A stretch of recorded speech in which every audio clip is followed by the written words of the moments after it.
Ողջույն ձեզ, սիրելի հետևորդներ, մեր այսօրվա զրույցի թեման հոգևոր ուրախությունն է եւ որքանով այդ հոգևոր ուրախությունը անհրաժեշտ է մեր փրկության ճանապարհին, որովհետեւ շատ հաճախ է լինում այսպիսի իրավիճակ, որ մարդկանց մոտ տեսնում ենք այսպիսի պատկերացում, թե հավատացյալ մարդը, քրիստոնեական պատգամներով ապրող մարդը պետք է լինի տխուր, պետք է լինի տրտում, մտահոգ իր մեղքերի, գործած չարիքների համար եւ այլն։ Այն, որ մենք պիտի զղջանք, ապաշխարենք եւ անհանգստանանք մեր գործած սխալների համար, դա բնական է եւ դա հստակ է։ Բայց դա չի նշանակում, որ մարդը պիտի կորցնի իր ուրախությունը, որովհետեւ զղջումն ու ապաշխարությունը առանց փրկության հույսի եւ առանց փրկության ուրախության անհնարին է դարձնում մեր հոգեվոր կյանքը եւ բնականաբար մենք արդյունքում ընկնում ենք կամ ֆանատիզմի գիրկը կամ հուսահատության գիրկը։ Բնական է եւ հասկանալի է, որ հուսահատությունները, անհանգստությունները, վախը, սրանք այն ճահիճն են, որի մեջ հաճախ մարդը ընկնում է եւ հայտնվում է անելանելի վիճակում, երբ որ մենք ոչ թե որ մի կողմից թվում է, թե մենք նստած պարզապես մտահոգված ենք, վայ, թե ինչպես այս մեղքը կամ այն մեղքը գործեցինք, թե կամ անհանգստանում ենք, թե ինչքան մենք մեղավոր ենք եւ ինչքան անելանելի հուսահատ վիճակում ենք եւ այլն, մի կողմից սա թվում է բարեպաշտության դրսեւորում, կարծեք թե մենք այսպես մեր հավատքն ենք դրսեւորում, բայց իրականում սա ոչ մի կապ չունի հավատքի հետ, այս տեսակ մտածումը եւ մյուս կողմից սա նաեւ հուսահատության այն դրսեւորումն է, որով որ մենք ինչ որ կերպ նաև արդարացնում ենք մեր ոչինչ չանելը։ Մի կողմից չենք արդարացնում մեր սխալները, ընդունում ենք, համաձայն ենք, որ այո, մենք սխալվեցինք, մենք մեղքեր գործեցինք, բայց մյուս կողմից ինչն ավելի վատ է, մենք չենք ուզում պարզապես ինչ որ բան անել մեր սխալները շտկելու համար։ Իսկ Քրիստոս մեզ հենց այդ օրինակն է տալիս իր պատգամները յուրաքանչյուրիս փոխանցելով, թե ինչպես հաղթահարել մեղքը, ինչպես հաղթահարել սխալը։ Հասկանում եք, չկա կատարյալ մարդ, չկա այսօր մարդ, ով կարող է ասել ես սուրբ եմ։ Բայց շատ ենք մենք լսում մարդկանցից այսպիսի ձևակերպում, դե կատարյալ մարդ չկա, սուրբ մարդ գոյություն չունի, եւ կարծեք թե դրանով մենք փորձում ենք արդարացնել մեր բոլոր սխալներն ու մեղքերը, որ մենք գործում ենք ու ընդունելով պարզապես, որ այսպես է իրականությունը, ինչ կարող ենք մենք անել։ Ու հենց այստեղ է, որ Քրիստոս մեզ ցույց է տալիս, թե ինչ կարող ենք մենք անել եւ ինչ պետք է մենք անենք այդ սխալը կամ այդ ճահիճը հաղթահարելու եւ այդ ճահճից դուրս գալու։ Իհարկե ճահճից դուրս գալու այդ հուսահատության, անհավատության, վախի, անհանգստության, այդ ճահճից դուրս գալու տարբեր միջոցներ կամ տարբեր ճանապարհներ կարող են մեզ մատնացույց անել։ Մի դեպքում ասենք խմիչքն է, երբ որ մարդը տրվում է հարբեցողության կամ թմրամոլության, մի տեսակ փորձելով իհարկե անհաջող տարբերակ է, բայց մի տեսակ փորձելով մոռացության տալ ճակերտավոր այն ցավը, որը ինքը ունի։ Մեկ ուրիշ դեպքում մարդիկ տեսնում են այդ ճանապարհը ագրեսիվ ու չար կեցվածքի մեջ, երբ որ պարզապես չարանում են աշխարհի ու մարդկանց նկատմամբ ու այդ չարությունն էլ սկսում են արդարացնել իրենց այդ այն ելանելի վիճակով։ Իսկ արդյունքում այս ճանապարհները ավելի խորացնում են խնդիրը, ավելին գծում են մեղքը մեր կյանքում։ Եթե մենք ուզում ենք ճահճից դուրս գալ, մեր ոտքի տակ պետք է լինի ամուր հենարան։ Եվ այդ ամուր հենարանը ինչքան էլ մենք փորձենք գտնել, փնտրել, բացահայտել, միևնույնն է, ամենակարևոր պայմանը այդ ամուր հենարանը բարությունն է, բարիք գործելն է, մարդկանց կարիքներին արձագանքելն է եւ այդ բարությամբ ապրելն է։ Եվ հենց այստեղ է մեր հոգեվոր ուրախությունը, այստեղ է, որ մարդը վերագտնում է իր կյանքի ուրախությունը։ Բայց մյուս կողմից այդ հենարանը գտնելը մեկ բան է։ Լավ, մենք շատ հաճախ կարող ենք տեսականորեն ձևակերպել, թե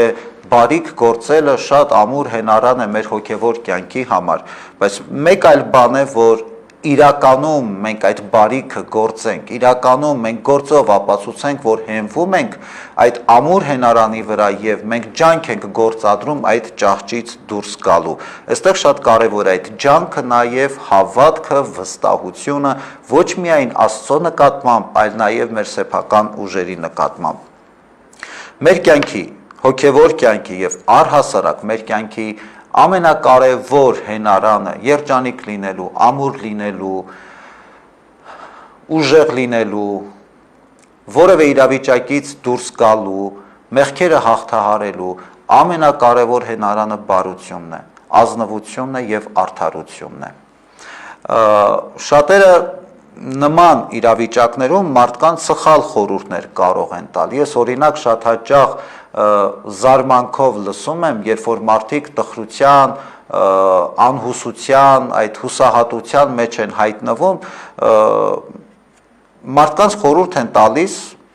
իհարկե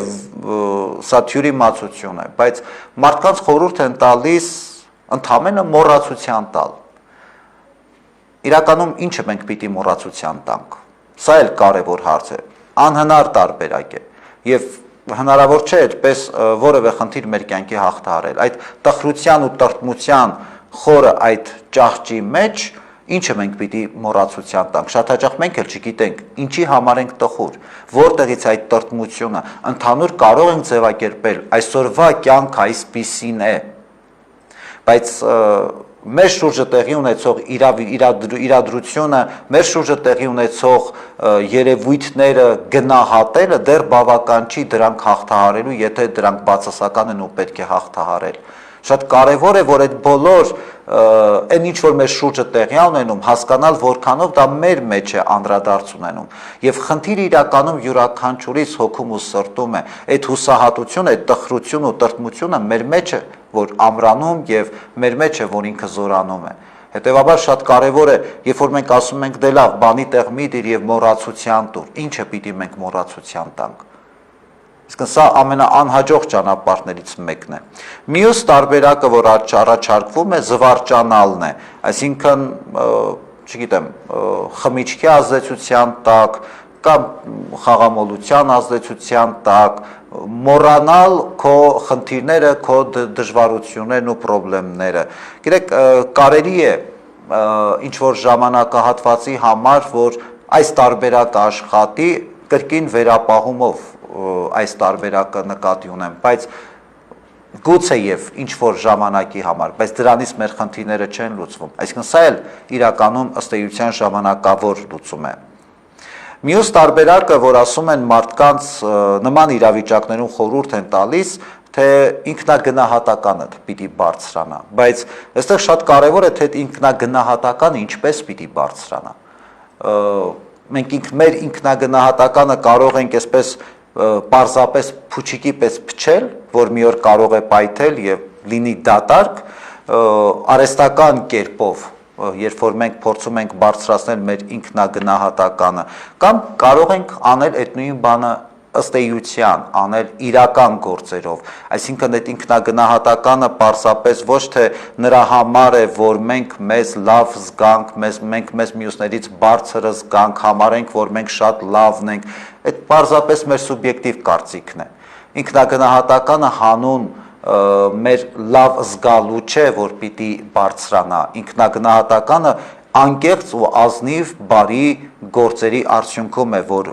բարձրանում է եւ այդ ազնիվ ու անկեղծ գործերի արդյունքում ստացած շնորհակալություններն ու արդյունքը մեր բարի գործերի երբ որ մենք տեսնում ենք, սրանք են, որ սնում ու բարձրացնում են մեր ինքնագնահատականը, բայց այն դեպքում, երբ որ մենք օգնում ենք դիմացինին ոչ թե հանուն մեզ ու մեր ինքնագնահատականի բարձրացման, այլ այն դեպքում, երբ որ մենք օգնում ենք դիմացինին հանուն իրեն եւ իր խնդիրների լուծման։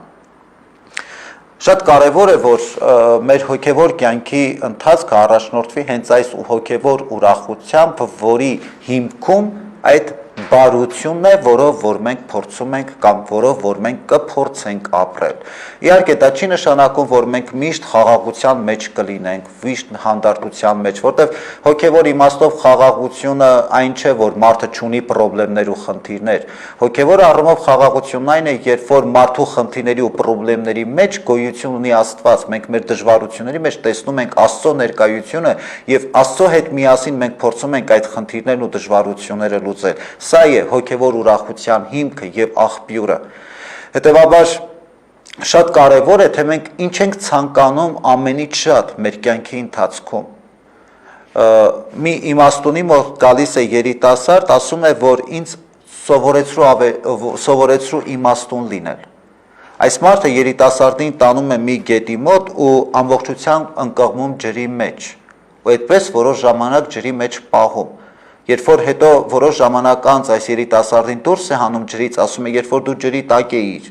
ամենաշատը ինչ էիր ցանկանում։ Այս երիտասարդը պատասխանում է, որ ամենաշատը ցանկանում էի օդ շնչելու համար։ Իմաստունը ասում է գուցե հաց, գուցե առողջություն, գուցե երջանկություն, ասում է, որ ոչ, ամենից շատ ես ցանկանում էի այն օդը, որը պիտի շնչեի։ Եվ իմաստունը երիտասարդին ասում է, ուրեմն իմաստուն լինելու համար նույն ուժգնությամբ ցանկացիր Աստծուն եւ Աստծո օրհնությամբ բարիք գործիր։ Սա է իմաստության աղբյուրը, սա է այն որ խաղաղություն ներդաշնակությունը, ինչը փնտրում ենք մենք յուրաքանչյուրս։ Մեր կյանքի իմաստը Աստծո հետ միացած լինելն է։ Մեր կյանքի իմաստը Աստծո ձեռքը ամուր բռնելն է։ Հիշում եք ավետարանում կար այսպիսի մի հրաշք, որ Քրիստոս երկու կույրերի բժշկեց։ Նրանք Քրիստոսին դիմեցին, խնդրեցին, որ Տեր մեզ բժշկի, Քրիստոս միանգամից նրանց չարձագանքեց։ Այնքան ժամանակ մինչև այս կույրերը գնացին Քրիստոսի հետևից եւ մի առանձին տեղ, որ մենակ իրանք էին եւ Քրիստոս, երբ որ առանձին հանդիպեցին Քրիստոսին, նրանք խոսեցին Տիրոջ հետ, Տերը լսեց նրանց եւ նրանց խնդրանքը կատարեց։ Այսինքն իրական այդ հոգեվոր ուրախությունը Աստծուն ձգտելը հենց այսպես պիտի դրսևորվի։ Ամեն գնով հետևել Քրիստոսին եւ ամեն գնով գտնել Աստծո հետ առանձին հանդիպում, կենթանի հանդիպման մասին է, ոչ թե թաքուն կամ գաղտնի, այլ կենթանի հանդիպում Աստծո հետ։ Ուստի այս առումով, երբ որ մենք ընդգծում ու կարևորում ենք հետևյալը, որ մեր կյանքի ամենակարևոր ձգտումը, ամենակարևոր պայքարը Աստծո հետ միությունն է, հետևաբար սա այն հոգևոր ուրախության աղբյուրն է, որով որ մենք պիտի կարողանանք հաղթահարել մեղքը, ինչը տրտմություն է բերում յուրաքանչյուրիս կյանքում։ Իսկ երբ որ մենք խոսում ենք մեղքի մասին, պետք է ընդգծել, որ մեղքը մեր փրկության ճանապարհին մի տեսակ պատնեշ է, որը որ մեզ զրկում է կամքից, գործելու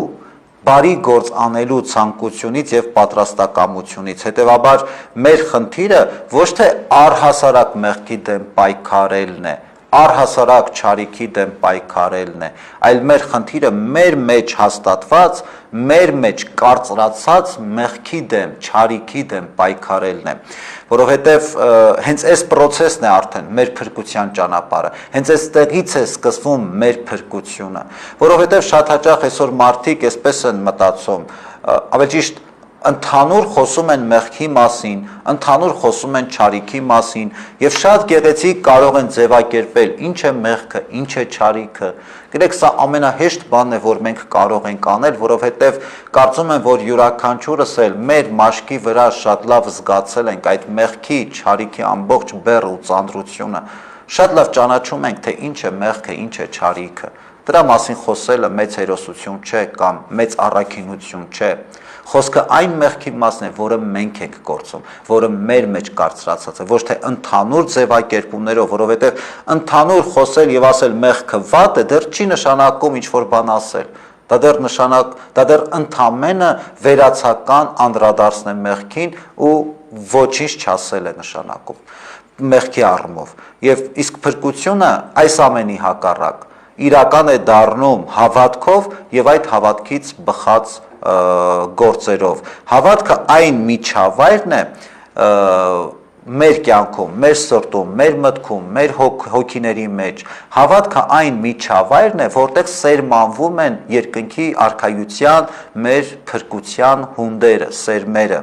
Իսկ մեր հավատքից բխող գործերը այն գործիքն են, որոնցով ավելի պարարտացվում է այդ միջավայրը, պարարտացվում է այն միջավայրը, որտեղ որ այդ հունդերը երկնքի արքայության առավել պտղաբեր են դառնում եւ արդյունքում այդ գործերով է, որ մեր հավատքը իմաստավորվում է, թե չէ ասել պարզապես, որ ես հավատում եմ Աստծուն կամ չեմ հավատում Աստծուն, դա դեռ ոչինչ չի նշանակում։ Շատ կարևոր են այդ հավատքից բխող գործերը, բայց ոչ թե նրա համար այդ գործերը, որ բարի գործ անենք, լավ բան անենք, որպեսզի Աստված էլ մեզ այսինչ կամ այնինչ բանը տա։ Այս գործերի մասին չէ խոսքը եւ այս տեսակ մոտեցման մասին չէ խոսքը։ Այսինքն մենք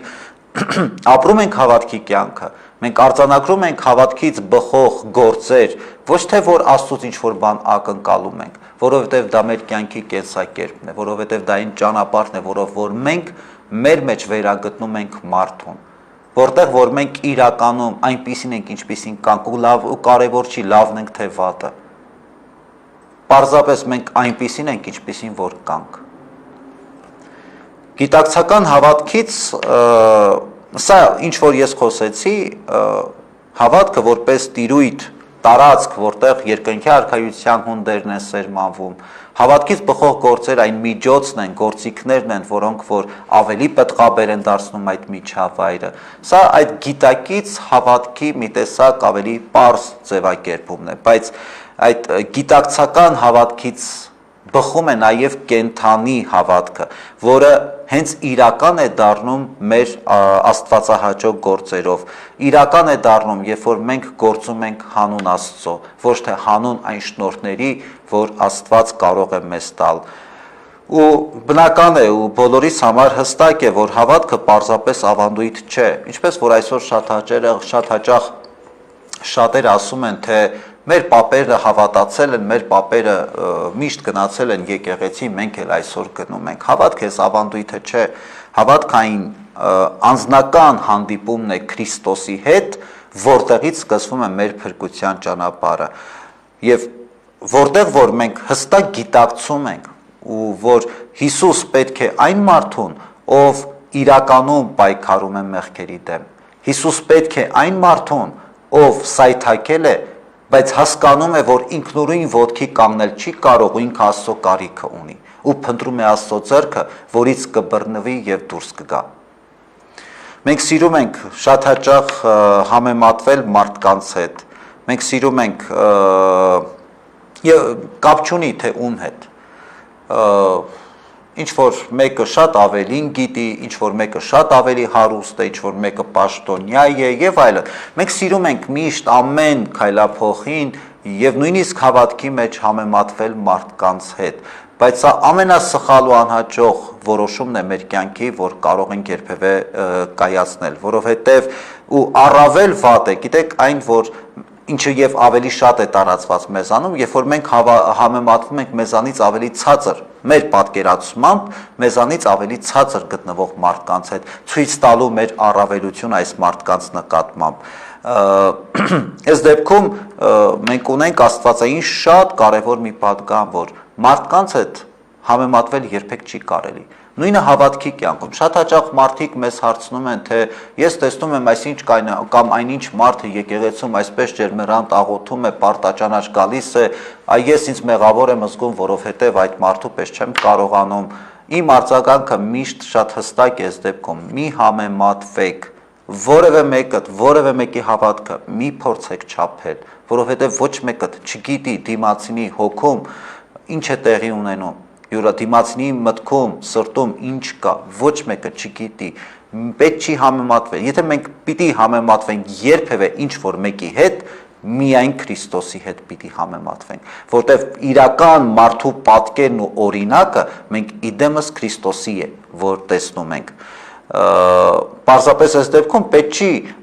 նմանվել այն մարդուն, ով մինչև գլուխը մխրճված է ավազի մեջ, երբ որ ամեն ինչ տեսնում է, զգում է, լսում է, բայց ոչինչ փոխել իր կյանքում ի վիճակի չէ։ Այ երբ որ մենք համեմատվում ենք մարդկանց հետ, նման ենք այս մարդուն, որ կարող ենք խոսել, նկատել, քննադատել, դատել, նախանձել, բայց ինչ որ բան, երբ որ պիտի անենք, մեր կյանքը շտկելու, մեր կյանքի ուրախությունը, հոգևոր ուրախությունը վերագտնելու համար մենք ի վիճակի չենք։ Մենք մի կողմից հասկանում ենք, որ դժվար է մեղքից հրաժարվելը, դժվար է մեղքի դեմ պայքարելը, բայց նաև հասկանում ենք, որ բարությամբ եւ այդ հոգևոր ուրախությամբ ապրելն էլ հեշտ չէ, բայց բարությամբ ապրելու, այդ հոգևոր ուրախությամբ ապրելու ձգտումը առավել թեթևացնում է մեղքի ծանրությունը եւ մյուս կողմից ուժեղացնում է մեր պատասխանատվությունը, մեր հոգևոր կյանքի Աստծո հանդեպ եւ նաեւ մեր անձի հանդեպ։ Մի կողմից մենք անզոր ենք մեզ զգում, որ մտածում ենք, որ մեր կյանքում ոչինչ հնարավոր չէ փոխվի, եթե մենք միայն մեր ուժերի վրա ենք հույս դրել, բայց մյուս կողմից մենք կարող ենք ամեն բան անել, եթե մենք ապավինում ենք Աստծո զորությանը։ Այստեղ է հենց կարևոր ու էական այդ կենթանի հավատքը, որից եւ ծնվում է վստահությունն Աստծո նկատմամբ, եւ մենք սկսում ենք թեկուզ եւ անհույս, բայց ինչ որ բան անել հավատալով հրաշքի։ Եվ հավատացեք, որ հրաշքը երբեք չի ուշանա, որովհետև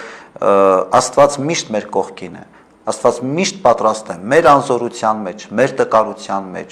իր զորությամբ, իր աստվածային ներգործությամբ միշտ մեր ձեռքը բռնելու եւ մեզ առաջնորդելու։ Քրիստոսի պատգամները դժվար չէ իրականացնել, բայց երբ որ մենք չենք կարողանում աստվածային պատգամներով ապրել, երբ որ մենք արձանագրում ենք այդ փաստը, որ մենք ի վիճակի չենք Քրիստոսի պատգամները լիարժեքորեն կատարել, դրանով մենք ցույց ենք տալիս մեր անկատար լինելը։ Իսկ սեփական անզորությունը, անկատար լինելու գիտակցումը մեզ պիտի առաջնորդի դեպի Աստված, ոչ թե պիտի առաջնորդի դեպի հուսահատության ճահիճը, որ մենք վերջ դատապարտված ենք եւ ոչինչ չենք կարող անել, այլ ընդհակառակը մեզ պիտի առաջնորդի դեպի Աստված, դեպի ամենազոր Աստված, ով միայն կարող է մեզ ամեն տեսակի խնդիրներից ու դժվարությունից ավելի բարձրացնել, այնքան նույնիսկ որ մենք չենք կարող պատկերացնել։ Հետևաբար, եթե մենք ուզում ենք մեր կյանքի ընթացքում ապրել հաջողություններ արձանագրելով, սերը, բարությունը մեր կյանքում կարևորելով ու արժանի կերպով այդ առաքինությամբ ապրելով, հետևաբար շատ կարևոր է ոչ միայն սեփական տկարությունը զգալու եւ սեփական տկարությամբ տառապելու, այլ դրանից առավել կարևոր է Աստծո զորության վրա մեր հույսը դնելու, որտեղ իրական հոգևոր ուրախության աղբյուրը հենց ինքը մեր Տեր Աստված է։ Այսօր ինչ որ ուզում էի այս շուրջ խոսել ձեզ հետ, եթե կարելի է մենք փորձենք նաև անդրադառնալ հարցերին, որ այս ընթացքում հետևորդները մեզ ուղղել են։ Ինչպես հասկանալ, որ Աստված քեզ հետ է եւ պատասխանում է քո աղոթքներին։ Հասկանալ պետք չի, անկեղծ ես չգիտեմ, ինչպես դա պետք է հասկանալ, պետք է հավատալ եւ վստահել ասում։ Այստեղ է, որ Աստծո նկատմամբ վստահությունը պետք է գործի եւ իրական դառնա, որովհետեւ մենք շատ հստակ ու շատ կոնկրետ գիտենք Ավետարանից, որ Աստված միշտ մեզ հետ է եւ միշտ պատասխանում է մեր աղոթքներին։ Պարզապես մեր պատկերացումներն են հաճախ տարբեր։ Մեզ թվում է, թե Աստված հենց այսպես պիտի պատասխանի մեր աղոթքներին, բայց երբեմն լինում է Աստված ուրիշ կերպ է պատասխանում, լռությամբ է պատասխանում կամ բոլորովին այլ կերպ է պատասխանում մեր աղոթքներին։ Ու այստեղ մենք նմանվում ենք այն երեխային, ով կապրիզ է անում, չէ, ես այսինչ բանը այսպես եմ ուզում։ Այսինքն շատ հաճախ մենք ասում, խնդրում ենք Տեր Աստված ինձ տուր այսինչ կամ այնինչ բանը, ու հետո ասում սովորեցնում ենք, թե Աստված ոնց անի մեր խնդրանքները, ոնց կատարի մեր խնդրանքները։ Այսպես իհարկե չի լինում։ Մենք ունենք վստահություն եւ հավատք, որ Աստված միշտ մեր կողքին է, միանշանակ, եւ Աստված միշտ լսում է մեր աղոթքները։ Ինչու է մարդը իրեն միայնակ զգում, երբ հավատում է Աստծուն։ Գիտեք, միայնակության զգացումը այդ լքվածության զգացումն է, եւ եթե մարդը իրականում հավատում է Աստծուն, ինքը չի կարող իրեն միայնակ զգալ, կարող է մենակ զգալ, բայց միայնակության զգացումը դա ավելի շատ հուսահատության դրսևորում է։ Աստծո հետ մենք երբեք միայնակ չենք, Աստված միշտ, եթե իրականում մենք հավատում ենք, ուրեմն միայնակության խնդիր այստեղ չունենք։ Երբեմն ես տաբատ եմ կրում, երբեմն վարսերս ներկում եմ, արդյոք դա մեղք է, ես հավատում եմ Աստծուն և ես դեռ երիտասարդ եմ և այսպես եմ ցանկանում, միթե դրանով է որոշում իմ հավատքը։ Հուսամ և աղոթենք, որ դուք միշտ երիտասարդ կմնաք, տաբատ կրելը, վարսերը ներկելը, հարդարվելը բնականաբար մեղք չէ և սխալ է ասել, որ եթե մարդը այսպես իրեն ավելի խնամում է, հարդարում է, թեկուզ մազերն է ներկում և այլն, այդտեղ մեղք է կամ ինքը արժանի չէ, գիտեք, սա ավելի այսպես ֆանատիկ մոտեցում է և մեր եկեղեցին երբեք նման արգելքներ չի դրել։ Եկեղեցին պարզապես մարդու հագուկապի պարագային, թե տղամարդու, թե կնոջ, հորդորում է լինել պատշաճ։ Կարելի է տաբատ կրել և պատշաճության սահմաններում, երիտասարդներ կան, որ կարող են, երիտասարդ աղջիկներ կանայք կարող են տաբատ կրել և շատ պատշաճ տեսք ունենալ և հակառակը կարող է շրջազգեստ հագնել և շատ ավելի վուլգար տեսքով լինել, այսինքն այստեղ պատշաճությունը պետք շատ պահել, հիմա մարդը տաբատ կհագնի, թե շրջազգեստ կամ չգիտեմ, և սա վերաբերում է ոչ միայն կանանց, այլ նաև տղամարդկանց, այսինքն այստեղ կարևոր է չափի զգացողությունը և պատշաճության սահմանները պահելը։ Կան մարդիկ, ովքեր որ անվերապահորեն հավատում են Աստծուն, բայց երբեք Աստվածաշունչ չեն ընթերցում, արդյոք դա հավատք է։ Անկեղծ ասած, ես կդժվարանամ այստեղ, ավելի ճիշտ չեմ ցանկանա այս տեսակ մարդկանց դատել, որովհետև մյուս դեպքում էլ կա օրինակ, որ մարդը գիտի Աստվածաշունչ, բայց միևնույն է անվերապահորեն չի հավատում Աստծուն։ Այսինքն շատ իդեալական տարբերակ է, երբ որ մի կողմից մարդը անվերապահորեն հավատում է Աստծուն և մյուս կողմից մարդը ընթերցում է Աստվածաշունչի, բայց այն մարդը, ով իրականում անվերապահորեն, եթե մենք այս ձևակերպում այսպես բառացի հասկանանք, անվերապահորեն եթե հավատում է, ուրեմն անկեղծ է իր հավատքը, և եթե անկեղծ է իր հավատքը, ուրեմն որևէ մեկս իրավունք չունի ասելու այդ մարդը հավատք ունի կամ ոչ, այսինքն այստեղ դատավոր Աստված է։ Աստված ամենագետ է և գիտեր, որ մարդը մեղք է գործելու։ Այո, Աստված գիտեր, որ մարդը մեղք է գործելու։ Սա նման է, գիտեք, այն պատկերին, երբ որ, բայց հարցը կիսատ է կարծեք, թե, բայց ենթադրել կարելի է, որ խոսքը վերաբերում նրան, թե ինչու Աստված թույլ տվեց, որ մարդը մեղք գործի և ընկնի այդ դրախտից արտաքսվի։ Ուրեմն խնդիրը այն է, որ տեսեք, երբ որ ծնողը իր երեխային տալիս է ազատություն, թեկուզ և բակում խաղալու, չգիտեմ, իր կյանքը, ինչ-որ մի շրջանակ ազատության, չէ, ծնողը տալիս է իր երեխային, հասկանում է, որ այդ ազատության շրջանակներում հնարավոր է երեխան սխալներ թույլ տա, բայց ծնողը ամեն դեպքում գնահատում է իր երեխայի ազատությունը, մտածելով, որ եթե հանկարծ իր երեխան որևէ սխալ արարք թույլ տա, միևնույն է ինքը ծնողը պատասխանատվություն կվերցնի երեխայի արարքի համար և կշտկի։ Հիմա նույն բանը արեց Աստված, այո, Աստված գիտեր, որ մենք մեղք ենք գործելու, բայց Աստված տվեց մեզ ազատություն, ու այդ ազատությունը ամենակարևոր պարգևն էր յուրաքանչյուրիս, որովհետև Աստված գիտեր, որ մեղք ենք գործելու, բայց նաև Աստված գիտեր, որ ինքը այդ մեղքը շտկելու համար իր կյանքն էր տալու, և այդպես էլ եղավ, Աստված շտկեց այդ մեղքը իր կյանքի գնով, որքան էլ որ թանկ վճարվեց, բայց Աստված շատ իր կյանքի գնով նաև մեզ պահպանեց այդ ազատությունը մեզ տրված և երբեք այդ ազատությունը, մեզ տրված ազատությունը մեր ձեռքից չխլեց, որովհետև այդ ազատության մեջ է իրական հավատքը և սերը, որը որ մենք ունենք և Աստծո նկատմամբ և մեկս մյուսի նկատմամբ։ Կարծեք թե այսքան էին հարցեր այս պահին, ես ուզում եմ շնորհակալություն հայտնել ամենքիդ և ձեր հարցերի և նաև մեզ հետևելու համար, պարզապես թող Աստված իր սիրով, իր օրհնությամբ մեզ առաջնորդի, հոգևոր ուրախությամբ մեր կյանքը լցնի և բարի ու ազնիվ գործերով առատացնի։